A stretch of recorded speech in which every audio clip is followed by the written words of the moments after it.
Dr. Byers said it looked like our hospitalizations were flatlining, which is some hope. I saw that.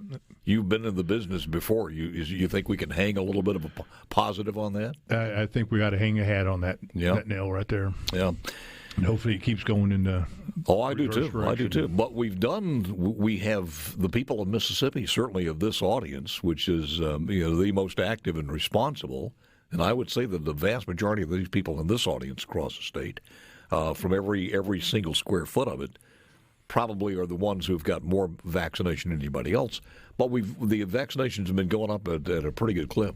I think so. I think with Pfizer coming out, or with the department FDA coming out and approving that, and then I imagine Moderna would probably be another 30 days from now, since that staging when they applied was about 30 days from Pfizer. Let's talk about the hearings going on and where we are now as far as the hearings are concerned. And how many hearings are going on? You got the Medicaid hearing going on? No, not yet. You haven't started those yet. I will be starting in September. We're going to have some hearings and discuss Medicaid. Yeah. Not necessarily expansion, but I'd like to take a look at how can we provide coverage for some of these folks that are on the bubble.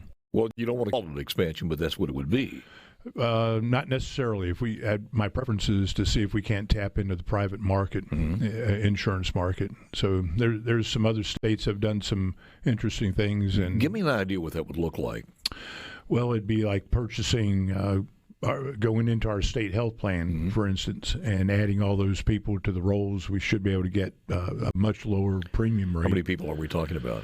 Well, that I don't know. The estimates are about 150, but every time everybody else, all the other states have hit a number, it's usually doubled. So I'd probably say in the neighborhood of 300,000. So if you do that, and again, we're talking with Kevin Blackwell, who's the senator and also chairman of Medicaid. If you do that, Mr. Chairman, then you're looking at people over 138% of poverty. To what's the window there? I don't know that there is a window there. I think it goes up to 138%. It goes up to 138. Right now, it's where? Honestly, I don't know. You don't know where the existing lines are now for a person to be able to qualify for Medicaid? No, I don't. Okay. I don't know the income number. So. Okay. So you're saying whatever that number is to 138, you're looking at it and it's supposed to be about 150,000, but every time somebody does that, it doubles. So let's safely say 300,000 people. That's correct. Would they pay for that reduced insurance premium, or would we as taxpayers pay for it? Under my thoughts, they would pay for it, but we'd have some sort of reduced premium. Right. For them. What would the reduced premium be? Well, I don't know, Paul. This is what you guys are going to be talking about. But that's what would you think would be compatible to someone in that? In what would 138% income be? Do you have any idea? I think it's maybe around 50,000. Making 50,000 household or individual? I think it's household. 50,000 household. I've heard $20, around $20, $25, $30, or maybe up to $50. Have you heard that, or is that in line with what you're talking about? That's in line with what I believe some other states. Is that individual coverage or coverage for the family? Be individual. Would their kids wouldn't be on chips already, would they? At 138. I don't know. I don't know how many they'd be dual enrollments that you'd have. Those are the things that you guys have got to talk about next. That's right. I mean, there's nothing on the table. We're just going to take a look at everything, see what our options are. Is any member of the House going to be with you guys in this one, or you have any meetings together? They'll be invited. They will be invited. Right. Any liaison from the governor's office? They're invited as well. When will these happen? They'll be sometime starting in September. Will they be televised? Are they streamed? We've streamed everything. I got you. There are meetings going on now. We've got so many different things and so many moving parts of this thing. And I know you're on in several of these.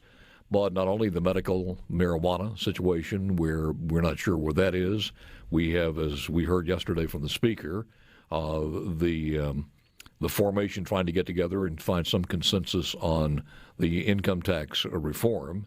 That's happening. Those hearings begin today, in fact. They start today, and I think they will be streamed also. Yes, they will. These are Senate hearings. Yes, they are. Are you part of that? No, sir. I'm not on that committee.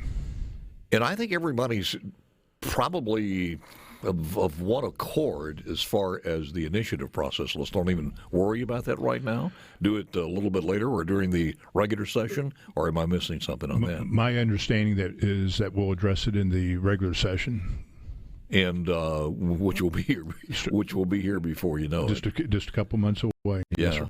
So what are your thoughts as far as the medical marijuana and where we are right now? Do you think we're coming to some consensus on that? I think so. We're very close, and I'm really tired of saying we're very close, and I'm sure people are tired of me saying that. But there's a lot of moving parts in this bill, and we're trying to get it right from the get-go. Since the Speaker, I guess, assigned Lee Yancey to kind of take the lead on the House side, we've covered a lot of ground, and Representative Yancey's been great to work with. I'm down here, in fact, today to hopefully finalize the draft of the bill. And then, of course, it'll have to go through more senators taking a look at it, and then, of course, over to the House. And then we have the governor's office that needs to weigh in. Well, let me ask you this, because I ask of other folks this. I'll ask you this: do you have any investments in the medical marijuana bill, marijuana at all? No, sir. I don't. Or are you planning on it? No, sir. Do not. So when you start looking at this, just objectively, as a person who is, wants to represent your people in the right way, what's the degree of lobbying efforts or people knocking on your door? Compared to other issues, very, very minimal. Really, the people that have been knocking on my door, the hashtag We Are the 74, and the folks who were behind the Initiative 65, and some of the folks who dogged me, I guess, if you would, on social media. Once you sit down and talk with them and they understand you're on their side, it's a whole different conversation. When you say you're on their side, whose side are we talking about there? Both the initiative side, the people side, as well as the folks who are saying they're 74 that they voted for it, but trying to get a bill set in place, for the people. If you mentioned to them that it wasn't 74%, is that what we're talking about? That it was actually 58.9%. That's their number. I'm not going to argue with it. Well, I understand that. It was the majority of people, but yeah, it was 58%, almost 58%. 58% vote for 65. Yeah. Correct. So I could put the same thing there if you want to subtract it to say how many people at 65A voted against it by voting for it. But it's just the convoluted way that this initiative was put together. There were only 9 precincts out of over 1,773 precincts throughout the state that voted against 65.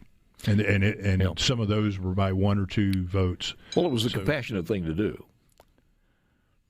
In the end, it was probably revealed in many other ways. But so where we go from here now? We go to the final meeting. When is that going to be, and when do you think that's going to happen? Well, that's still to be determined. I guess I'm down here today. Hopefully, this is the final draft. Are you here for a meeting with that? Yes, for medical marijuana? I think this is our 13th or 14th version of the draft. Do you get a chance to see that draft and talk back and forth on it? Yes, I do.